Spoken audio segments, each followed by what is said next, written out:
Hello everyone, welcome to the channel. Today we are going to cover the frequently asked questions for technical students. I'm making this video in part wise. This is the first part. I'm going to answer some of basic questions, some 6 to 8 questions in this recording, and I'm going to answer other questions in other parts. So let's get started. Before starting the session, I'm going to ask you a quick question. Uh, do you know how many technical students are competing with you right now? And versus how many students are in the final semester? So I'm going to give you the options and just guess the answer. We will be revealing the answer. We will in the middle of the discussions.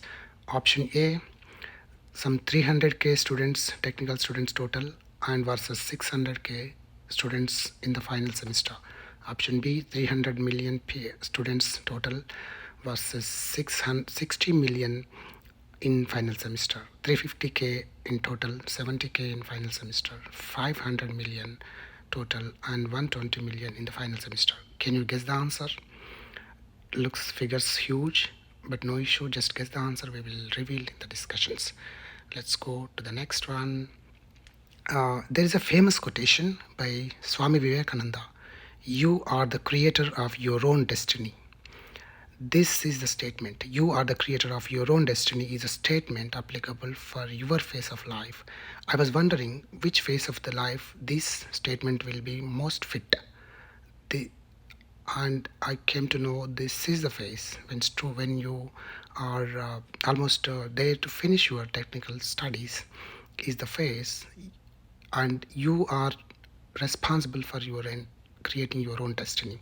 So there is a simple formula behind this quotation is your thoughts and your actions and your attitude during the thoughts and actions will lead to the ultimate success. So have a choose a wise thoughts and perform a, a actionable things with a great attitude, and that eventually leads to the future. Uh, you may be having a question like, why do I have these many questions? And why do you need answers for all your doubts? And don't think that way. You are not alone. Approximately 99% of technical students are having similar kind of doubts, and you are not alone. And already there's some of the technical students crossed the phase, like student phase, had also having similar questions and got clarified with the help of some other people, and they are now in the position of success. So choose the answers wisely is a suggestion. The next question is how to take the answers or how to decide for a particular question which is the right answer. You should always be checking the data. Your answers should be based out of actual data, not the assumptions. Assumptions are made from the cloud, from the perception, from the assumptions. So I would strongly recommend you to erase all the data, so all the assumptions from your mind, and fill with the data, actual data, to analyze, to become a proper analyzer. Coming to the next question, what to learn? So this is the first question come to your mind for all the technical students. What to learn?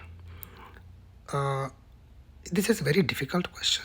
You are the one to decide what to learn, but I can give you some hints.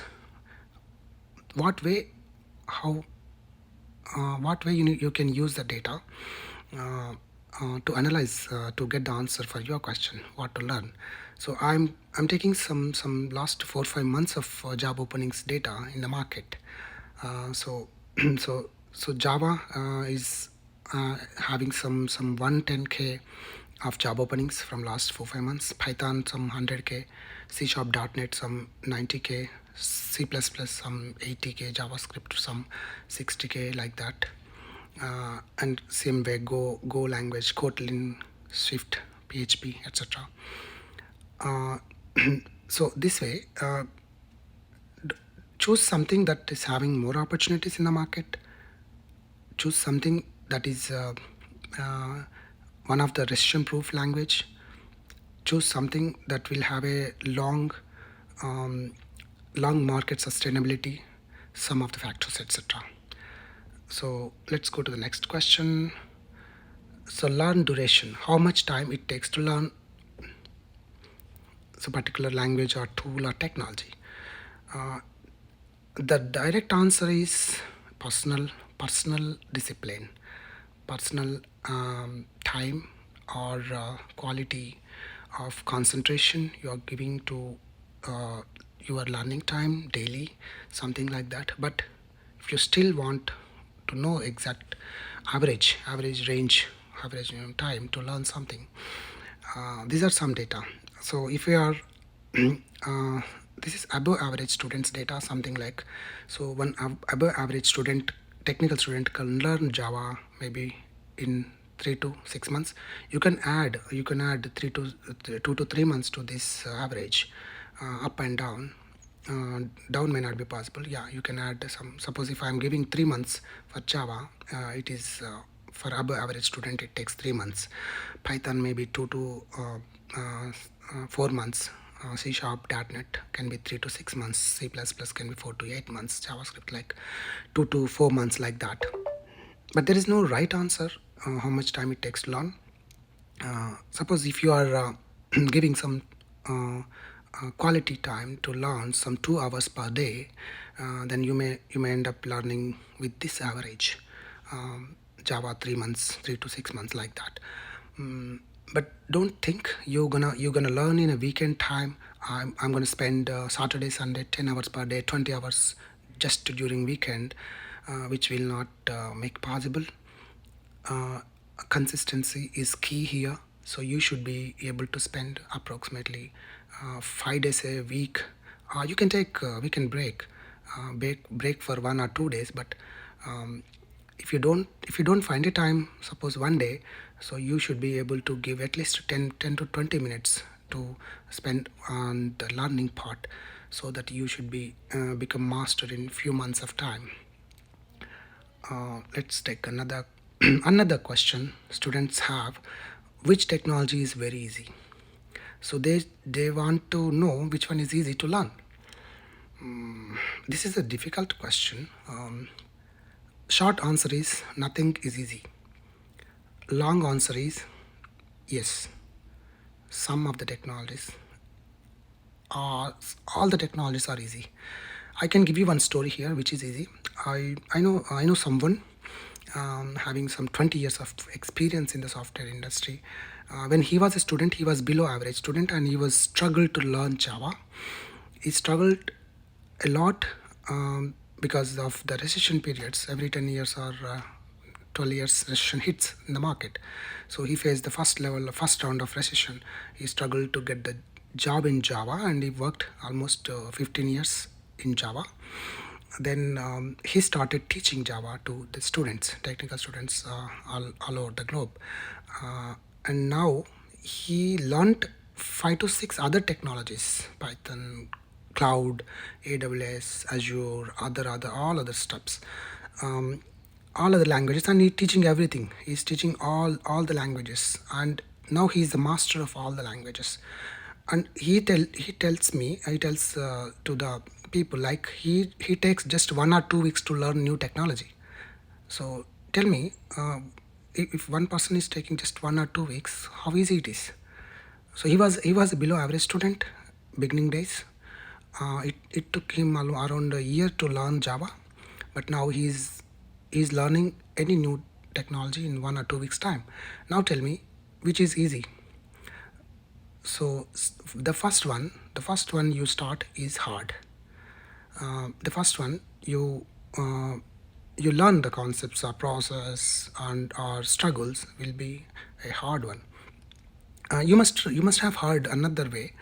You must have heard Python is easier than Java. That is also a very very wrong answer. Yes, I agree. Python is easy to start, but it's hard to finish. Did you get my point? Let me put in that another way. Okay. Python is easy when you start. Python is hard when you finish, when you the end. So what is end? End means you are gonna search for a job, you are gonna shortlist for a job, and you need to attend the job interviews and get the job. So that is the end. Getting the job is the end. So getting the job in Python is another difficult factor. Whatever the Python jobs showing in the market, are majority are from the combination of Python with data science, Python with AI, artificial intelligence. So just learning Python is enough to get the job? Do you think? There are some other deadly combinations which is much more complex than other languages. So don't think or don't try for easy thing. Start with take the help. We have open communities all over the globe will help you the best way and best approach. This is the best time to learn. You should be proud. It is the best time to learn anything. So let's come back to the next question. Which is quick? Which language is, which tool or which technology is quick to learn? I I think this is also a personal choice, personal discipline, and motivation. The necessity that you want to learn the something is that is quickly. But data says 3 to 6 months is uh, average period to learn a new thing or new technology. But consistency is key here. Without consistency, don't expect miracle happen in 1 or 2 days. So that's the answer. Next question is, suggest one tool without coding or scripting. I heard so many people asking this question. Just give me one tool, I will learn, and I will land on job and work. I will work. Yeah, this is there are so many tools available in the market. DevOps, software testing, ETL, cloud related, AWS, networking, some cyber security. So many tools. Project management, business analyst, UX design, so many tools available. But uh, just simply having knowledge, simply having uh, learning experience in one tool um, will make you harder in the long run. So long run you will face problems if you learn just one thing. So tools with combination will survive much more. So combination again is some scripting or some language. Suppose software testing jobs will have a very lesser openings in case of market conditions are bad. So when the combination, so suppose in when market conditions are bad, when you post for a job, software testing job, so lakhs of people will apply for single in for one opening. So thousands of people will apply. So what they do, they will simply filter out software testing profiles with software testing combination of Selenium or with Java or C Sharp, something like that. So when they filter out software testing with software automation scripting combinations, your resume will not be picked, your profile will not be picked for the interview. So there is no, without picking in the shortlist, without shortlist, there is no chance you will face the interview or you will get the job. So when market conditions are bad, job market conditions are bad, you should be having a scripting combination. Don't worry whether you are going to use a script in the real job, real practical scenarios or not. They may be using just 10% of the script in the job, but they will ask 100% of the stuff uh, in the shortlist process or interview. So beware, careful choosing just tools without script. And it's not recommended to learn 100% of the tool, but 100% of the scripting for that tool, but just some level of percent, 10-20% of the scripting that is needed for that. uh, the next question is, where to learn. Where do you suggest me to learn these? I decided to learn one thing, maybe Java, Python, or something tool. Where do you suggest me to learn? I i have three recommendations here. One is live classroom, that is online live session. Second is self-learning. Third is some course portals like Udemy, Coursera, LinkedIn Learning, etc. So, so which one is better? Mm, I can't give you a single option to you, but I can give you some analysis, some data, so that you will decide. So, live classroom online sessions, the first option is best option if you want complete interaction with the tutor. So when you are joining the live classroom online sessions, you will have direct interaction with the tutor. You can ask questions, you can raise, and you can get clarified immediately. But there are some disadvantages with this learning approach. Is it is costly, approximately 400% more when we compare with other two options. It was famous when technology was not this much improved, 10 years or 20 years back. Um, the schedule also very tight. If you miss one class because of some health issue or some other personal urgent work, so you may be getting the video recording, but you may not be able to finish up that existing recording before joining the next session. That could be another conflict. So coming to the second approach is self-learning. Self-learning is the best approach if you are a self-disciplined, self-motivated person. Here the cost is zero. We are on the information edge, era of information edge. You get whatever you want in the internet. You can use YouTube, free blogs, and other so much of information in the internet for each technology.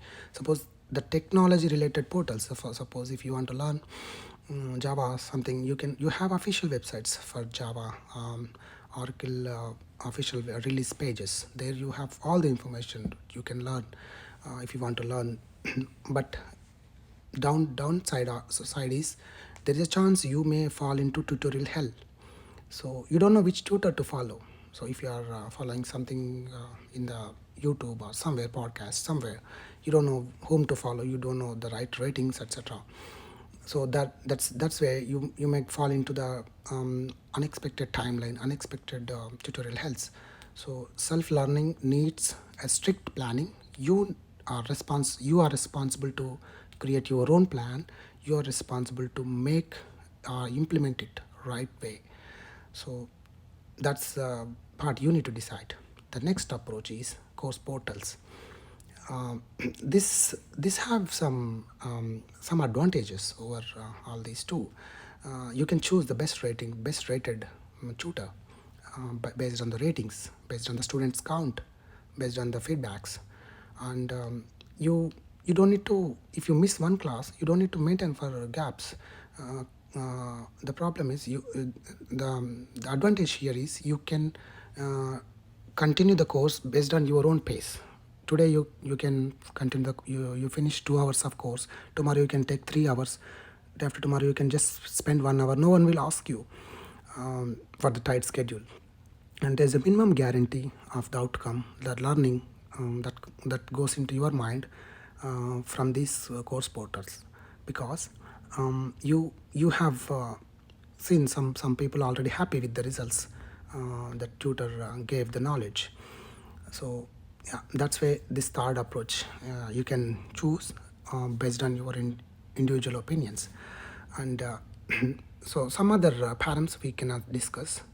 um, the next is how to decide. So if you are confused with approaches where to learn, classroom, self, course portals, I'm going to give you some parameters here. You need to check the price. What is the price? Flexibility, and revisit. So in the course portal, if you want to, after finishing the course, if you want to brush up the same course again, it's free for you to brush up. And some portals will also provide you 30 days or some 60 days money back guarantee if you are not happy with the course. And another param is ratings. So you can choose the best rated. Students count, how many students opted, how many are happy, how many are giving reviews, like that. So sample portals for this course are Udemy, Code Academy, LinkedIn Learning, etc. what I would suggest you, if you are planning, if you decide to go for a course portal, I'm not promoting any course portal here. I'm giving you some params to decide and learn quickly. So if you are planning to go for a course portal approach, you take a pen and paper, write down the params in a tabular table format, take the price as a column, and ratings, student count, and like that. So 3 4 params you put on a paper, course name and tutor name, something like that. Write down. So if you find three courses, similar courses, same rating, same price in a course portal, so you this the table you will be useful to you to decide.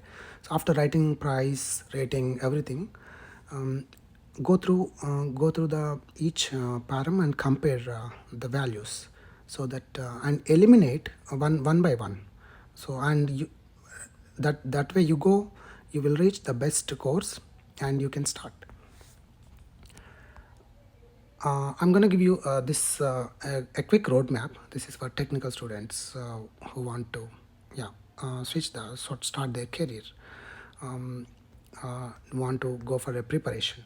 So I'm going to give some 4-step roadmap. So one is explore. This is purely the data. So this is the step you need to erase all the assumptions from your mind and make sure refill with the data, real data, realistic data, and don't go for opinions of others or perceptions of others, and all the stuff. So once you explore, you will get knowledge to choose one thing to learn.